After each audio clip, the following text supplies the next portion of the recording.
নমস্কার বন্ধুরা, আপনাদের সকলকে আমার চ্যানেলে স্বাগতম। রাম ঠাকুরের কথা বইটি ডক্টর ইন্দুভূষণ বন্দ্যোপাধ্যায়ের লেখা। আমি আগের দিন কি পাঠ করেছিলাম তার একটু আগের থেকে আমি একটা কথা আপনাদের পাঠ করে আরেকবার মনে করিয়ে দিচ্ছি যে লেখক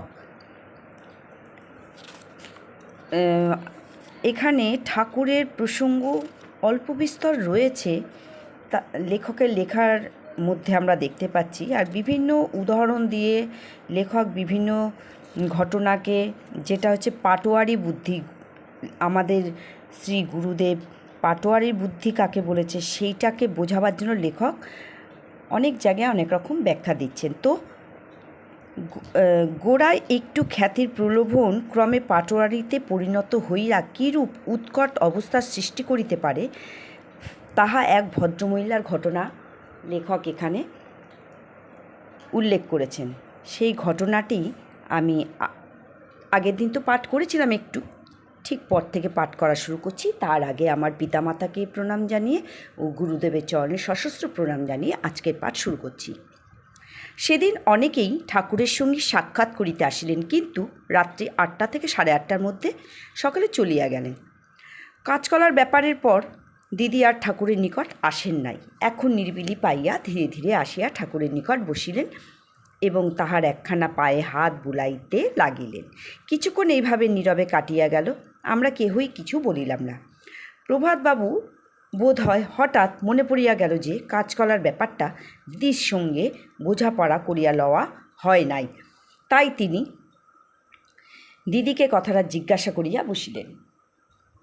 আমি ভাবিয়াছিলাম যে দিদি অত্যন্ত লজ্জিত ও অপ্রস্তুত হইবে, সেই জন্যই প্রসঙ্গটা আর উত্থাপন করি নাই। কিন্তু এখন দেখিলাম যে মস্ত বড় একটা ভুল করিয়া বসিয়াছিলাম। তিনি প্রভাতবাবুর অনুযোগটাকে মোটেই আমলেই আনিলেন না এবং বেশ সপ্রতিভভাবেই বলিলেন, কেন, তাতে কি হইয়াছে? কাঁচকলা সিদ্ধ আগুনে জ্বালেও হইতে পারে, ভাপেও হইতে পারে। সিদ্ধ তাহা যে আবার ঘিয়ে সাতলাইয়া লইতে হয়, এমন কথা জীবনেও শুনি নাই। রামের যত সব আজগুবি ফরমাস, ইহার পড়ার কথা চলে না।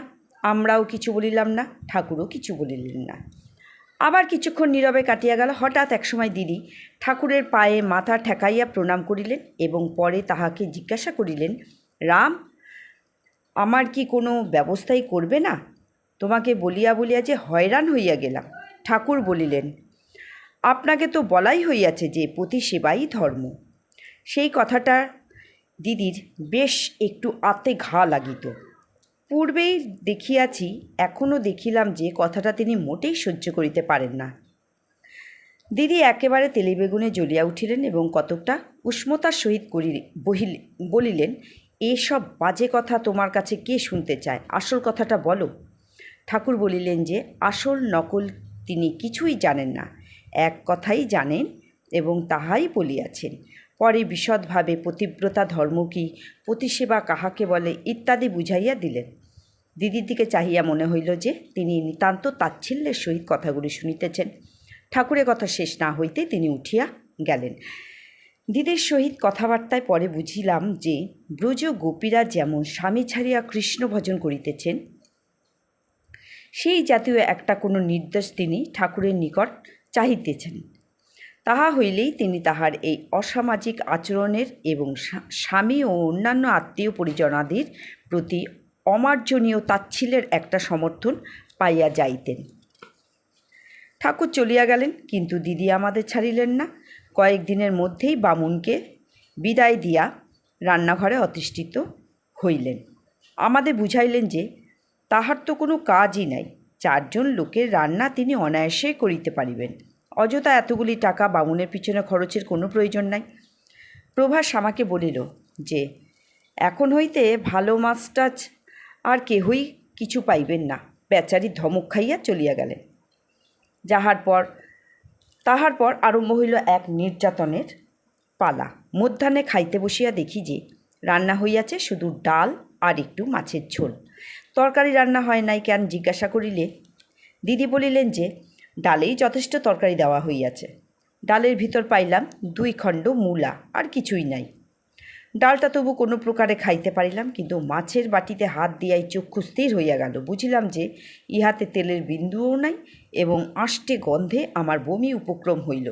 মাছখানা একটু নাড়াচাড়া করিয়া সরাইয়া রাখিলাম, খাইতে পারিলাম না। প্রভাসকে ডাকিয়া দই আনাইলাম। ঘরে আম ছিল, তাহা দিয়াই কোনো প্রকারে ক্ষুণ্ণিবৃত্তি চেষ্টা করিলাম, কিন্তু তাহাতেও সম্পূর্ণ সফলকাম হইতে পারিলাম না। দিদির হাত হইতে ভাত যেন আর পাতে পড়িতে চাহে না। সামান্য দুটি দিয়াই জিজ্ঞাসা করেন, আর চাই? মানুষ কতবার চাইতে পারে? সুতরাং আধপেটা খাইয়াই উঠিতে হয়। এইরূপ দিনের পর দিন চলিতে লাগিল। প্রভাসের কথা অক্ষরে অক্ষরে ফলিল। মাছের ভালো টুকরাগুলি আমরা চোখেও দেখিতাম না। রাত্রিতে দিদি সেগুলি সাবার করিতেন। আমি প্রায় প্রভাতবাবুর বাড়িতে অথবা হোটেলে খাইয়া আসিতাম। বাড়িতে একবার বসিয়া শুধু নিয়ম রক্ষা করিতাম, খাওয়া হইত না। আমিও দিদির উপর প্রতিশোধ লইবার এক ফন্দি আবিষ্কার করিলাম। যখন তখন প্রতিসেবার কথা তুলিয়া তাহাকে উত্ত্যক্ত করিতাম এবং তিনিও খেপিয়া যাইতেন। ইহাতে যাহাই হোক কিছুটা সান্ত্বনা পাইতাম। একদিন বৈকালে প্রভাতবাবু আসিয়া উপস্থিত হইলেন এবং জানাইলেন যে রাত্রিতে তিনি এইখানেই থাকিবেন। আমি প্রমাদ গণিলাম। প্রভাতবাবু ভোজন বিলাসী লোক, আর একদিকে দিদির এমন মর্মান্তিক ব্যবস্থা। কিন্তু প্রভাতবাবু অবস্থাটা জানিতেন। নিজেই বাজারে গিয়া হাঁসের ডিম ও মুরগির ও কিছু মাছ কিনিয়া আনিলেন। তেল মশলা প্রভৃতিও আলাদা লইয়া আসিলেন, যেন দিদির খপ্পরে আর কিছুতেই না পড়িতে হয়। নিজেই স্টোভ জ্বালিয়া আমার ঘরে ডিমগুলি সেদ্ধ করিবার আয়োজন করিলেন।